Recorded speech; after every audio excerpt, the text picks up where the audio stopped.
Okie dokie, people. We are back at the bus. And today, our goal is going to be to remove this molding and get the heater cables out of there, or the heater pipes. We want to see if we can get at them and figure out where they go, basically. I know how far they go. They go to the front of the bus. I want to figure out where they go, front to back. And then we also want to remove this heater unit. That way we can have a nice clear space front to back on the bus. Bonus, if we have time, gonna get rid of that bench seat back there. Could have done it last week, but, well, we were done. So I'm going to grab the impact driver. I'm going to take up the rest of this molding that Sue didn't have a chance to get to last week. And we will go from there.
Okay, so you just saw us removing the gutter or lid or cover or shroud or molding or whatever you want to call it that goes over the heater hoses that run up the side of the bus. You probably saw me resort to the grinder again. That's not something I will do every single time, but right now there's nothing in the bus that can't be damaged. We are in taking it apart mode, not putting it back together mode. Once we start putting in nice things, I will stop using damaging tools. One thing I did want to show, just to talk about how bus heaters seem to work, as best I know. Let me turn this around real quick. So the engine is in the back, and in the back, on this side is the radiator. And before the radiator, they seem to tee off and then eventually come around to these two hoses. I don't know which one is forward and which one is return right now. These hoses run up the side of the bus the whole way. They're under that gutter. And they make a stop, either going forward or coming back, into this heating unit that has a bunch of tools on top of it. Into this heating unit, which is just essentially a radiator with a couple of fans underneath it. Let's see if we can get the fans. There we go. They also continue on, and going in one direction or the other, by the way, everything goes through that radiator. But they continue on up the side of the bus, over the next wheel well, and down there, right next to the driver's seat, where they plunge through the floor. They eventually go under the bus, and they end up in the dashboard, where they are the defroster and also the front heat. just like every other bus conversion DIYer, I don't want that heater right there. It's in the way. So just like every other bus conversion DIYer, I'm going to take that out. And I am also going to take out probably all of these hoses because I don't want them inside the bus if they don't need to be. What that means is that I will have to think about rerunning those hoses under the bus, and I might run them in a different hose because those are 20-year-old heater hoses. But I am going to rerun them. Other conversion people don't, but that means that you need to recreate that heat. You need to create heat for the driver, and you need to recreate the defroster. The defroster is probably the bigger deal because we'll have heat in the bus, but we won't necessarily have a defroster that I don't want to engineer a defroster. So somebody already did that for me. So our next step is probably going to be to dig into the back of the bus, hopefully turn off both of these hoses, and then see about actually draining just this part of the system, preferably not the whole bus engine, because then I'd have to fill it. Okay, so we are here at the back of the bus on the driver's side, and that is where those two hoses come up, bang around, and go through the I think that'd be a firewall into the bus, and those fittings are looking really janky, so I'm kind of glad we're going to take them out, but I can't do it yet. So we're still chasing these hoses. One of them kind of came over coming out of there and seems to go underneath the bottom of the engine firewall thing there and comes around over the top and seems to come up to, which side is that, Dad? Up to that. It seems to be coming up to... Yeah, and it's got a ball valve. Yeah, to that ball valve, which I can't quite see, I don't think. It's okay. Yeah, oh wait, yeah, this ball valve right here. Actually, that's actually a gate valve. No, but beyond that. And then there is a ball valve down here too that I saw before. So this hose, I think, comes around to this hose. This is the one that I believe comes up from there. It comes over to this ball valve. And then does that go into that same gate valve too? Hang on. Yep, it does. All right, I'm going to turn the ball valve off because we know that wants to be off. So that's one. And I think there's also a gate valve there. I'm not sure what the gate valve is. I'm also noticing that under the bus down there, there's the same situation where there is a ball valve and a gate valve coming down. Do you see that underneath the bus, Dad? I don't know if you can. Yeah, let me get out of the way. I think I've got a shot of it down there. Hopefully you guys can see that. And there is another gate valve followed by a ball valve.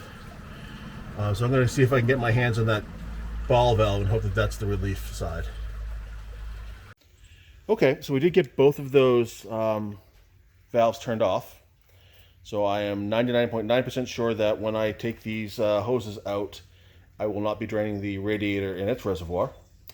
So now the next thing to do is to actually cut the hose. We're actually going to cut the hoses by the emergency door and then drain them into a bucket. We're not going to drain them into the ground. We are better than that. So we're going to cut these hoses at the emergency door, drain them into a bucket, and hopefully we have enough. I've got a couple buckets here if I need to, but we'll see how much coolant we can get out of this thing. All right, cool. So, Dad had these nifty cutters. I'm going to clip it right here. My theory is that I will swing this down to the bucket to catch it, and I will swing this up to keep it from flowing out. And I will probably get myself a little bit messy in the process.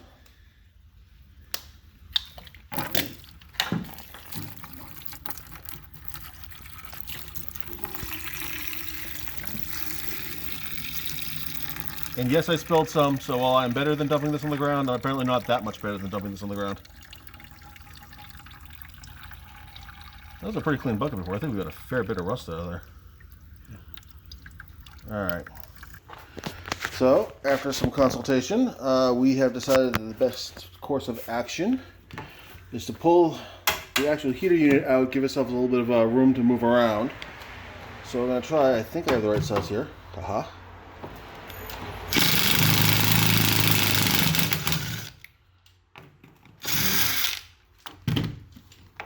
Here, you want to do the honors on the other one? He wants to use his longer driver bit. Size matters.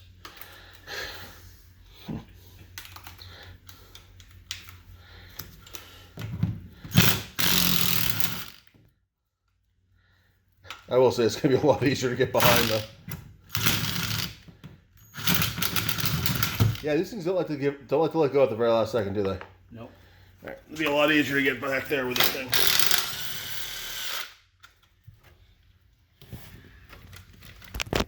Okay, let's look at this one. Nice. Maybe you can get it. Let's see here.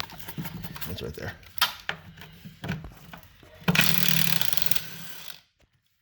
Okay. So now, in theory, this will move. Yeah, and we can get back here. And I don't care if we cut these hoses off, because I'm not sure that this is exactly a regulation job anyways. I think someone might have been in here before us. Yeah, well, maybe. So, this one is an easy cut because there's nothing in it. And then the other one will be That one might have some stuff in it. So, go ahead and take this off. You're just going to cut this one. This came from that hose that we already cut, so we know it's pretty darn empty. And it would be better if I'd actually cut the whole thing. There we go. So this piece of hose is now pretty close to empty-ish. Now the only question is the other side, which will probably have some fluid in it back over there. We could cut it back. Okay, so we're going to cut that a little further back. I will flip this edge up, and that'll free the... We're going to need a bucket. Yeah, so I'm going to hand this to you for a second. I will get a bucket.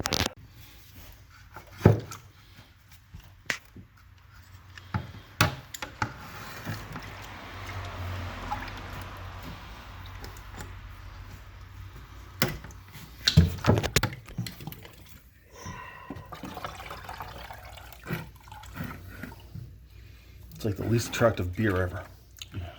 All right. I'm going to stop recording for a second so that I can get myself recombobulated. Hey, it's Future Seth. I just wanted to pop in here and say that I am cutting this video right now. And if I had it to do all over again, I would probably disconnect the hoses in the engine compartment, the ones that run up to that firewall, and drain the whole system there.